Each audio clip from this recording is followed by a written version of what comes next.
Aqui para mais uma aulinha de biologia, agora falando sobre ecologia.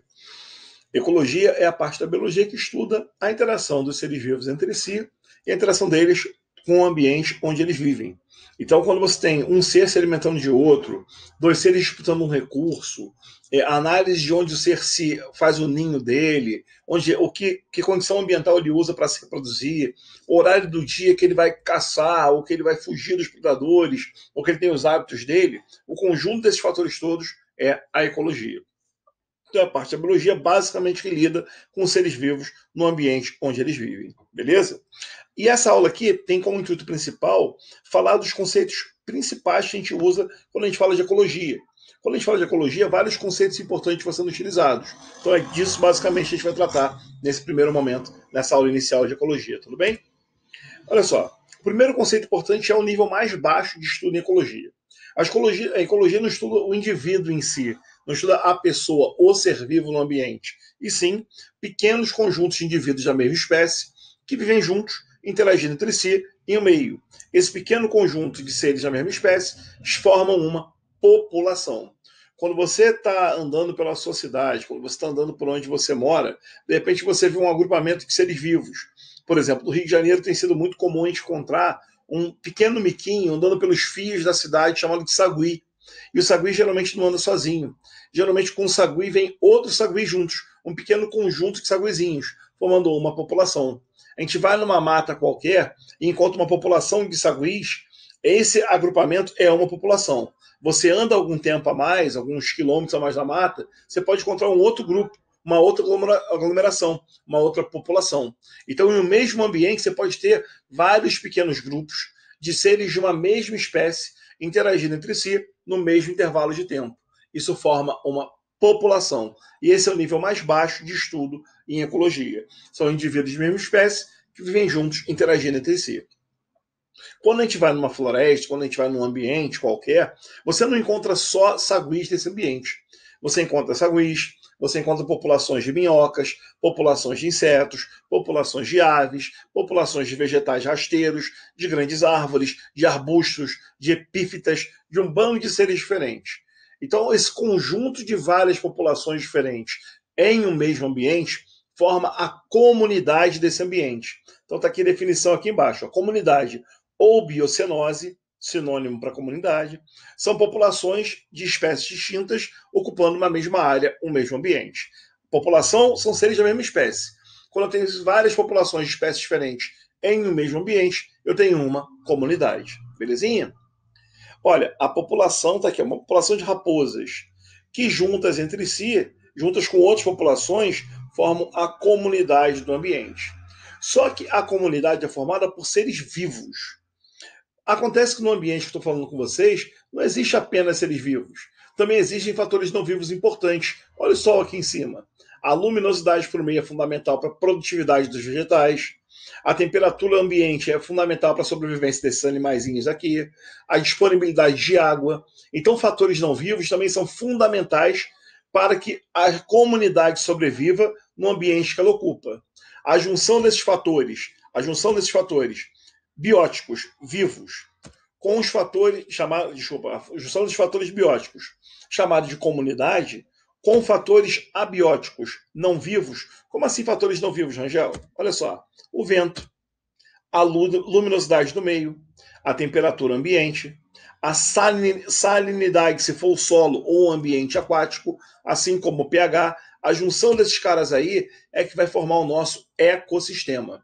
Um sistema de estudo em ecologia, onde fatores vivos e não vivos são fundamentais para a existência do meio. Eu pego 1 km² de uma floresta e coloco no meio de um deserto e deixo lá durante um tempo. Quando eu voltar ao final do tempo, os seres vivos possivelmente não estarão vivos. Por quê? Porque as condições ambientais, químicas e físicas daquele deserto não são favoráveis aos seres da floresta. Por isso é fundamental para a vida dos seres vivos que os fatores abióticos sejam eficientes para eles. E daí alguns exemplos importantíssimos para vocês. Então, juntando a comunidade de seres vivos com fatores abióticos no meio, nós temos um ecossistema. Só para voltar aqui rapidinho, vamos voltar aqui nesse slide. Opa, rapidinho.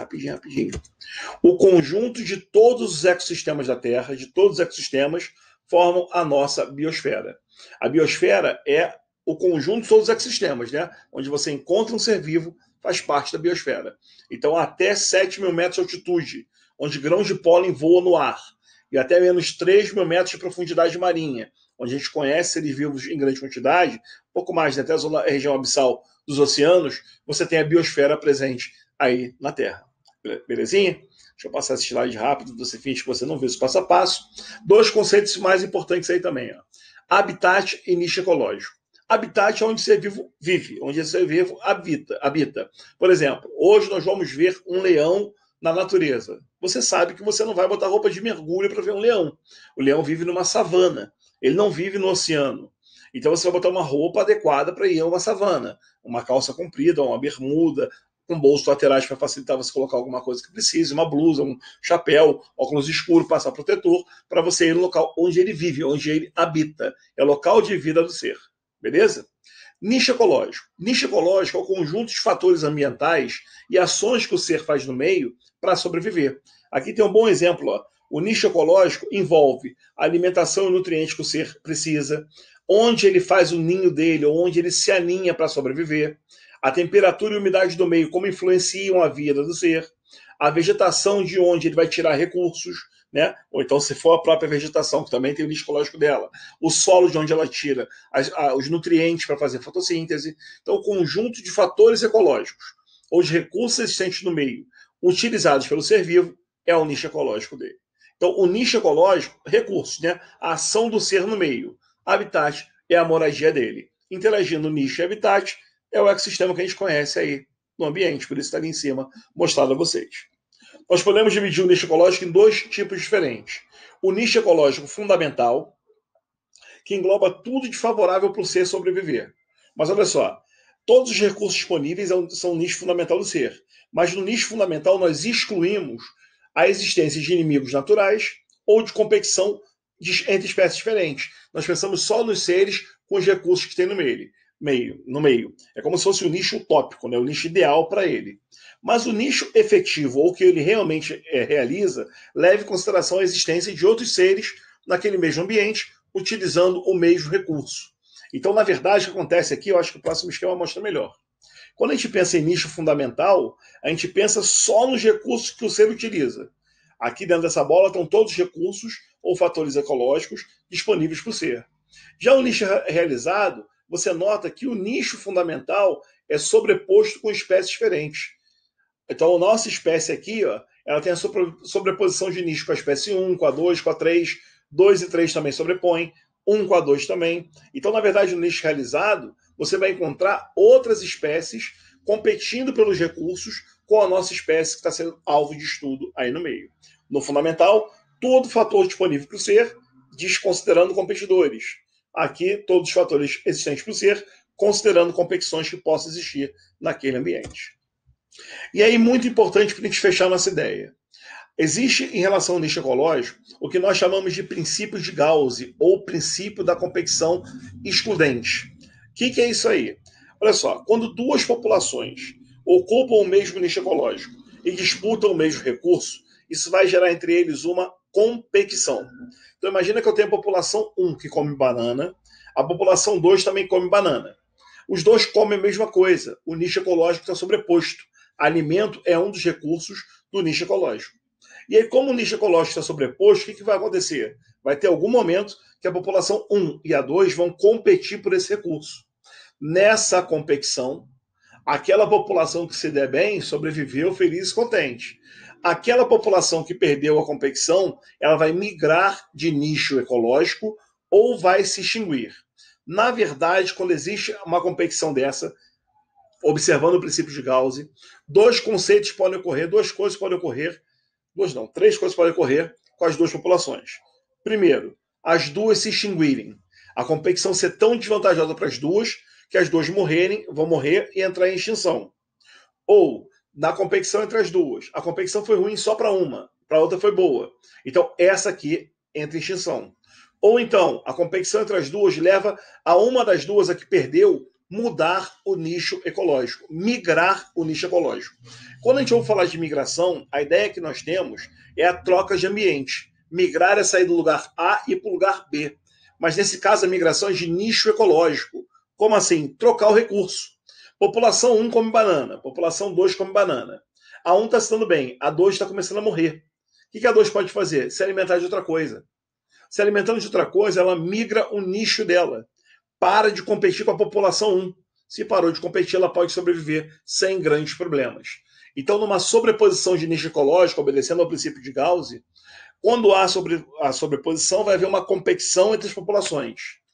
Uma das duas vai se extinguir, ou as duas se extinguem, ou uma das duas migra o nicho ecológico, busca outro recurso e a competição se encerra. Se continuarem competindo, a extinção vai ser o caminho para uma das duas, ou até mesmo para as duas. Então, esse é o princípio de Gauss, fechando a nossa ideia de nicho ecológico. Legal? Ó, alguns outros conceitos legais. Ecótono, ou ecotonia, é uma zona de transição entre dois ecossistemas. Você vem no rio, água doce, o rio vai encontrar com o mar, água salgada. Não é assim, ó, até aqui é água doce, daqui para cá água salgada, não é assim. O rio está vindo e ele vai ficando mais salgado quanto mais próximo ao mar ele chega, porque vai havendo uma mistura de água do mar com água do rio, água doce com água salgada, fazendo uma água salobra no meio. Quanto mais próximo ao rio, mais doce é a água. Quanto mais próximo ao mar, mais salgada é. Mas entre os dois, a água é menos salgada que a água do mar e mais salgada que a água do rio. É uma zona de transição entre os dois ecossistemas. Zonas de transição se chamam ecótono ou ecotonia. Beleza? Biodiversidade. Quantidade de espécies diferentes que existem em um ecossistema. A riqueza biológica de um meio representa a sua biodiversidade. Aqui está falando de ambientes com maiores biodiversidades do planeta, né? Os manguezais são super biodiversos, recifes corais também, e florestas tropicais, uma biodiversidade bem bacana aí para a gente. Por último, as utilizações que a biodiversidade pode ter. São utilizações para o humano, tá? Os humanos podem usar a biodiversidade do meio para obtenção de energia, produção de medicamentos ou defensivos agrícolas naturais, usar moléculas que não façam mal aos seres que estejam no ambiente. Você pode utilizar para matérias-primas da indústria, né, com grande perigo de uma extração excessiva, poder fazer um dano significativo nessa biodiversidade. A exploração de floresta, por exemplo, se for de forma sustentável, ela é suportável, mas se não for, você pode degradar direto, assim como o ecoturismo, que vai levar pessoas a conhecer esse ambiente, ou o banco de genes, onde você vai armazenar informação genética para utilizar em um momento onde, por exemplo, uma nova característica surja, uma nova doença apareça, você precisa combater buscando informações genéticas de seres vivos que possam, de repente, naturalmente, interagir com esses seres que causam essas doenças e até combatê-los e controlá-los. Legal? Então, biodiversidade, riqueza de espécies diferentes em um ambiente. Olha, biosfera, como eu falei já no início, o conjunto de todos os ecossistemas da Terra formam uma biosfera. Faltou um S aqui, ó. Aqui saiu biosfera. É biosfera e não biosfera, tá legal? Então, o conjunto de todos os ecossistemas formam a biosfera. A biosfera pode ser dividida em três tipos diferentes, chamados de biociclos. Os biociclos são separações ou divisões da biosfera. Se eu pegar apenas os ecossistemas de ambiente terrestre, eu teria o epinociclo, um biociclo onde apenas os ecossistemas terrestres são levados em consideração. Campos, desertos, florestas tropicais ou temperadas, esses são os ecossistemas do epinociclo. Se eu pegar os ecossistemas de água doce, os ecossistemas dulcícolas, aí eu estou falando do liminociclo. Rios, riachos, cachoeiras, poças d'água, lagos, lagoas, esse é o liminociclo, beleza? Que é dividido em duas províncias, né? A província lêntica, onde tem aqueles ecossistemas de água parada, exemplo, lagoa, lagos, poças d'água são da província lêntica, e a província lótica, onde a água é corrente, como em rios e cachoeiras, por exemplo. E o terceiro biociclo é o talassociclo, onde nós temos os ecossistemas marinhos. Aqui valem mares, oceanos, baías, canais, fiordes e etc. No talassociclo tem uma divisão importante para eu introduzir, e você vai ouvir falar bastante deles nas outras aulas de ecologia que você vai ouvir pela frente, que são a classificação dos seres de acordo com a parte do ambiente que eles ocupam. No talassociclo você encontra seres vivos classificados em plâncton, nécton ou bênton. Os seres planctônicos ou plâncton vivem na superfície e não vencem a força da correnteza. Para onde a correnteza vai, eles são levados juntos. Dois grandes grupos de plâncton são importantes para a gente. Primeiro, o fitoplâncton, formado por algas unicelulares de superfície, as grandes produtoras de fotossíntese, as grandes fotossintetizantes em ecossistemas aquáticos e marinhos, e o zooplâncton, que são animais bem pequenininhos, microscópicos geralmente, que se alimentam do fitoplâncton. O fitoplâncton ele faz fotossíntese, gera matéria orgânica. O zooplâncton consome ele. Fitoplâncton são algas, né? E quem é o zooplâncton? Larvas de peixe, pequenos crustáceos, larvas de outros animais aquáticos ou marinhos que acabam se alimentando do fitoplâncton para ter a sua energia disponível. Os seres do nécton são seres que nadam, que vencem a correnteza. Vivem livres na massa de água, vencendo a correnteza. Exemplos: peixes, baleias, tartarugas, lulas. Os seres que vencem a força da água para conseguir nadar fazem parte do nécton. Já os seres bentônicos, ou seres do bênton, eles vivem presos no fundo do mar ou se deslocando por ele. Então, aquelas algas ou plantas que ficam no fundo, caranguejinhos que andam por ali, ouriços do mar que ficam presos em rochas, são seres vivos bentônicos, seres que fazem parte do bênton, que é uma parte do ecossistema ligado ao fundo do mar ou fundo do rio, por exemplo. Tá legal? Então, plâncton superfície, nécton nadam na massa da água e o bênton vive lá no fundo. Tudo bem? Para a gente fechar o processo dos conceitos em ecologia, vamos falar um pouquinho de produtividade. O que é isso? Produtividade é a produção de matéria orgânica no meio, né? É ter matéria orgânica disponível com energia inserida nas ligações químicas dessa matéria para os seres vivos utilizarem.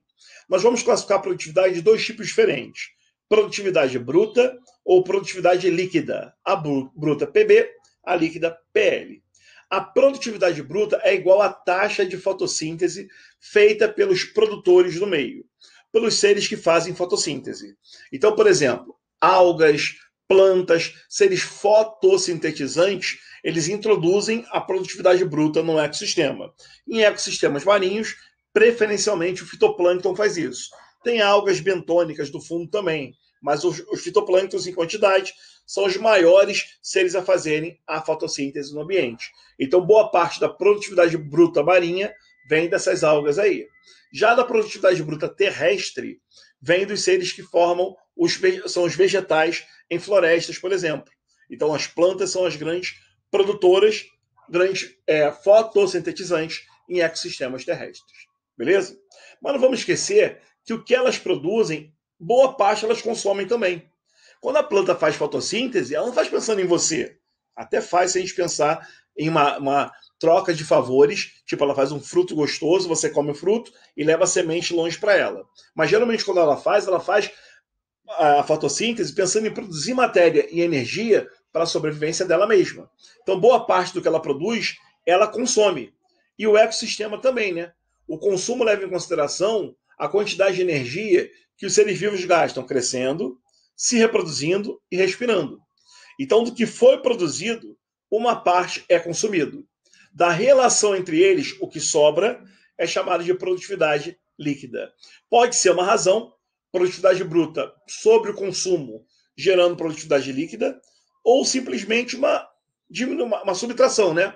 O que é produzido pelos vegetais, menos o que é consumido, gera produtividade líquida de um ecossistema.